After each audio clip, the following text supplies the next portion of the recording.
Apple ने finally अपना iOS 19 wait iOS 26 जो है अपने WWDC के अंदर लॉन्च कर दिया है। तो फिर आज की वीडियो के अंदर क्या क्या डिजाइन के अंदर चेंजेस किए गए हैं और नए नए फीचर्स ऐड किए गए हैं उन सब के बारे में बात करते हैं। तो शुरू करते हैं आज की वीडियो। मेरा नाम है अब्दुर्रहमान तारिक, आप लोग देख रहे हैं tech and checks. So let's get started.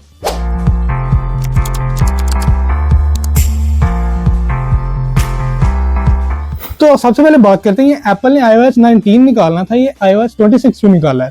तो एप्पल की तरफ से ये बताया गया कि एप्पल की जितनी भी डिवाइसेज हैं, वो एप्पल वॉच हो गई, वो आईपैड हो गया, वो मैकबुक हो गया या आईफोन हो गया, इन तमाम की जो ओएस है वो डिफरेंट है। तो इससे जो यूजर है वो काफी ज्यादा कंफ्यूज हो जाता है कि अब जो लेटेस्ट है वो कौन सा ओएस चल रहा है। तो उस कंफ्यूजन को दूर करने के लिए एप्पल ने जो है वो iOS 26 जो है वो निकाला है।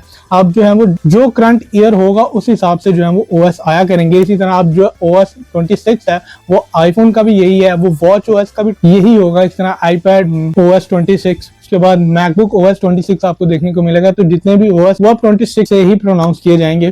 तो इससे जो यूजर है वो कंफ्यूज नहीं होगा और आपको ये भी पता चलता रहेगा कि अब कौन सा करंट OS जो है वो चल रहा है। तो ये रीजन है कि iOS 19 की जगह उन्होंने नाम जो है वो iOS 26 रखा है। सो अगर iOS 26 के डिजाइन की मैं बात करूं तो जो इसके UI को एप्पल ने नाम दिया है वो है लिक्विड ग्लास का।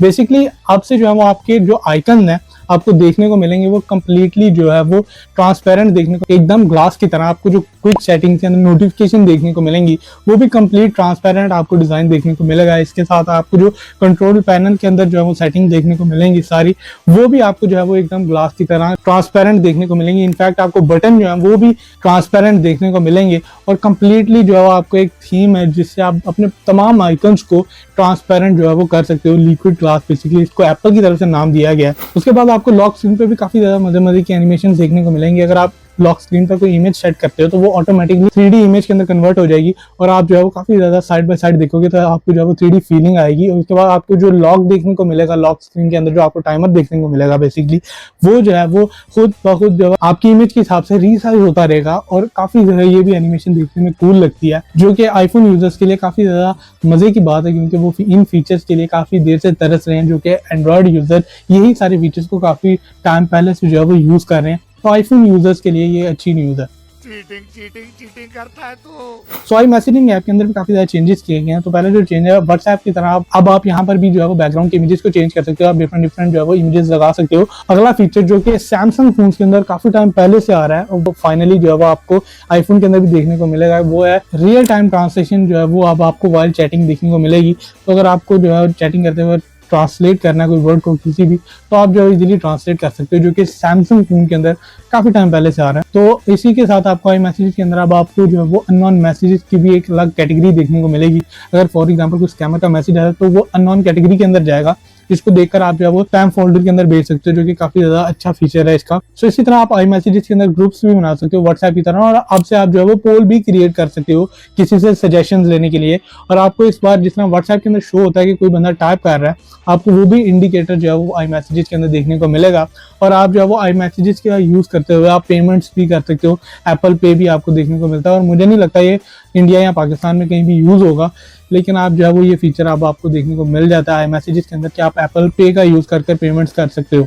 सो इसी तरह अगर मैं कैमरा ऐप की बात करूं तो कैमरा ऐप का भी डिजाइन टोटली जो है वो चेंज कर दिया गया है। इस बार जो आपका लेआउट प्रॉपर्ली चेंज हो गया। अगर आप कैमरा ऐप ओपन करो तो आप बेसिकली कैमरा यूज करते हो वीडियो या फोटोज बनाने के लिए, तो आपको पहले वही दो ऑप्शन देखने को मिलेंगे। उसके बाद आप जो है वो लेफ्ट स्वाइप करोगे तो और भी आपको ऑप्शन देखने को मिलेंगे। फोटोज ऑप्शन के अंदर स्वाइप अप करोगे तो आपको दूसरे और भी ऑप्शन देखने को मिल जाएंगे। फॉर एग्जाम्पल एपर्चर और भी डिफरेंट जो है आपको टूल्स और भी देखने को मिल जाएंगे। तो ये कैमरा ऐप को भी काफी ज्यादा सिंपल इसका डिजाइन रखा गया, जो कि काफी ज्यादा अच्छी बात है और काफी ज्यादा देखने में भी अच्छा लगता है। तो सफारी ऐप की जहां तक बात है उसके भी डिजाइन को कम्प्लीटली चेंज कर दिया गया। डिजाइन के अंदर भी लिक्विड ग्लास देखने को मिलेगा, आपको प्रॉपर पूरी स्क्रीन देखने को मिलेगी, जिससे आप जो है पूरा कंटेंट आप कोई भी आर्टिकल पढ़े तो आपको पूरी स्क्रीन के अंदर देखने को मिलेगा। इस तरह आपको रीडिंग मोड्स देखने को मिल जाएंगे, समराइजेशन का ऑप्शन आपको देखने को मिल जाएगा एआई के थ्रू। और भी जो है वो आपको जो है एक विजुअल इंटेलिजेंस करके एप्पल ने एक जो है वो टूल निकाला है, जिससे एग्जैक्ट जो है वो सैमसंग के सर्कल टू सर्च की तरह काम करता है। बेसिकली इसके लिए आपको करना क्या होता है, आप सबसे पहले आपने स्क्रीनशॉट लेना है जिसको आप जो है वो सर्कल टू सर्च करना चाहते हो या जिसके बारे में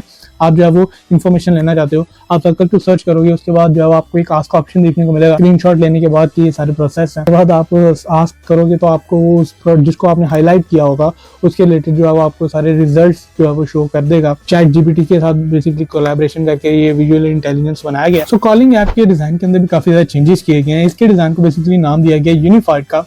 और इसके फीचर्स की अगर मैं बात करूं, तो जो पहला फीचर आपको देखने को मिलेगा वो है इसका लाइव ट्रांसलेशन का फीचर। बेसिकली आपको कैप्शन शो होंगे। और अगले फीचर की अगर मैं बात करूं तो वो है बेसिकली स्क्रीनिंग का फीचर ऐड किया गया। इससे होगा क्या कि अगर आपको किसी अननोन पर्सन की कॉल आती है तो बेसिकली आपका एक असिस्टेंट होगा जो आपकी कॉल करने से पहले उससे जो शॉर्ट से इंट्रोडक्शन ले लेगा, जिसको अगर आप फोन पिक करने से पहले आपको एक शॉर्ट पैराग्राफ के अंदर उसका सारा जो है वो पता चल जाएगा कि वो कौन है, क्या नाम है, बेसिकली वो क्या करने आया, उसने क्यों फोन किया। तो आपको सिंपली वो जो है आपकी पैरा के अंदर शो हो जाएगा, जो कि काफी ज्यादा यूजफुल फीचर है। और ये फीचर भी सैमसंग के अंदर जो है वो काफी टाइम पहले से आ रहा है। और इसका नाम जो है वो मुझे इसके नाम जो है वो ज़हन में नहीं आ रहा, लेकिन ये भी सैमसंग के अंदर काफी टाइम पहले से फीचर आ रहा है। तो ये फीचर भी आपको इस बार जो आईफोन के अंदर देखने को मिलेगा। तो इसी तरह अगर मैं फेस टाइम ऐप की अगर मैं बात करूँ तो आपको जो है वो के अंदर भी जो है वो रियल टाइम ट्रांसलेशन का ऑप्शन देखने को मिलेगा ऑडियो और कैप्शंस के थ्रू, जो कि काफी ज्यादा यूजफुल फीचर है। और आपको जो है वो फेस टाइम ऐप की होम स्क्रीन के ऊपर आपके तमाम जो है वो कॉन्टैक्ट्स जो है वो आइकन और फेसेस के साथ आपको देखने को मिल जाएंगे। तो आप डायरेक्टली वहां से भी उनको कॉल कर सकते हो। तो ये भी काफी ज्यादा यूजफुल फीचर है। सो इस बार जो है आपको डेडिकेटेड आईफोन के अंदर गेम ऐप देखने को मिलेगी, जिसके अंदर आपको तमाम जो है वो आपकी गेम देखने को मिल जाएंगी, जिनको आप इजीली प्ले कर सकते हो और आप वहां से ही डाउनलोड कर सकते हो। और मजे की बात यह है कि अब आप जो है वो उनको कंट्रोलर के साथ कनेक्ट कर भी इन गेम्स को खेल सकते हो। मजे का फीचर है जिसे आप जो है वो डायरेक्टली कंट्रोलर के साथ जो है वो गेम्स को प्ले कर सकोगे।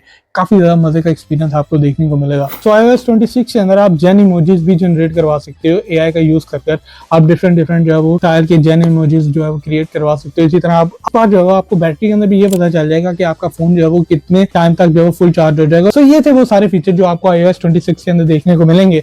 तो अब बात करते हैं iPadOS 26 के बारे में। iPad को कंप्लीटली एक लैपटॉप बना दिया गया है। और ये मैं क्यों कह रहा हूँ, बेसिकली iPad के अंदर अब आप मल्टीपल जो है वो विंडोज को ओपन कर सकते हो। पहले होता क्या था कि iPad के अंदर आप स्प्लिट फीचर का यूज करते थे मल्टीपल बेसिकली ऐप्स को ओपन करने के लिए, उनको रियल टाइम यूज करने के लिए। अब मैक्सिमम 3 जो है वो ऐप्स को वर्टिकली जो है वो सेट करके उनको यूज कर सकते थे, लेकिन अब से जो है वो आप iPad के अंदर मल्टीपल विंडोज आप ओपन कर सकते हो। जिस तरह आप लैपटॉप या विंडोज के अंदर करते हो, इसी तरह आप जो है उनको रीसाइज कर सकते हो, मूव कर सकते हो, मिनिमाइज कर सकते हो। और ये सारे जो फीचर्स जो है आपको जो लैपटॉप कंप्यूटर के अंदर देखने को मिलते हैं, आप वो आपको iPad के अंदर देखने को मिल जाते हैं। तो इसके मैं थीम और यूआई की बात करूं तो iPadOS 26 के अंदर इसके अंदर भी आपको जो है वो लिक्विड ग्लास ही देखने को मिलेगा। पेरेंट जो है वो आइकन्स देखने को मिलेंगे और जो आपकी स्क्रोलिंग और मूवमेंट के साथ जो है वो अपनी डायनामिकली एडजस्ट करते रहेंगे, जो कि काफी ज्यादा देखने में अच्छा लगता है और एकदम ग्लास की फीलिंग आती है। तो अगर आप भी iOS 26 को अभी अपने स्मार्टफोन के अंदर यूज करना चाहते हो तो उसके लिए आपने सिंपली करना है कि आपने अपने क्रोम के अंदर जाना है। आप सिंपली सर्च करोगे बीटा प्रोफाइल्स, आपके पास पहली वेबसाइट आएगी, आप सिंपली इसके ऊपर क्लिक कर रहे हैं। यहाँ पर अपनी iCloud से साइन इन यहाँ पर आपने कर लेना है। यहाँ पर आपको एक सर्टिफिकेट देखने को मिलेगा जिसको आपने डाउनलोड कर लेना है।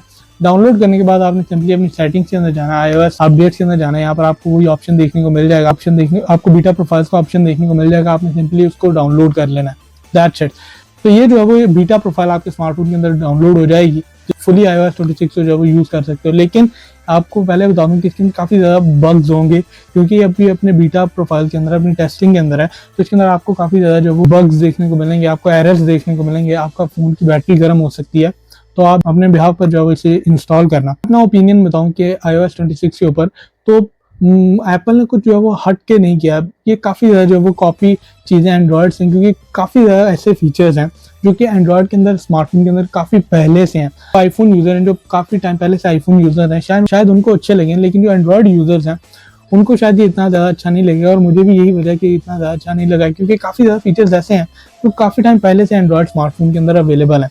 तो मुझे उस हिसाब से तो अच्छा नहीं लगा। मुझे लगा था कि शायद एप्पल कुछ हट कर एआई के अंदर कर सकता है या करे, लेकिन उसने जो है वो नहीं किया। जिस तरह गूगल ने अपने इतने ज़्यादा क्रेजी एआई कॉन्फ्रेंस के अंदर काफ़ी क्रेजी एआई टूल्स निकाले हैं, उस तरह जो है वो एप्पल को भी अपने कुछ अलग हट कर कुछ एआई टूल्स को जो है वो निकालना चाहिए था, जो कि उसने नहीं किए। कुछ खास मज़ा नहीं आया और ये कॉपी ही लगा एंड्रॉयड की। सो यही वजह कि एप्पल एआई की रेस में भी काफ़ी ज़्यादा पीछे है। तो आई होप आपको आज की वीडियो अच्छी लगी होगी, और अगर अच्छी लगी है तो आप लाइक बटन के ऊपर क्लिक कर सकते हो, सब्सक्राइब कर सकते हो, और मिलते हैं कल किसी नई वीडियो किसी नए टॉपिक के साथ। तब तक के लिए अल्लाह हाफिज़।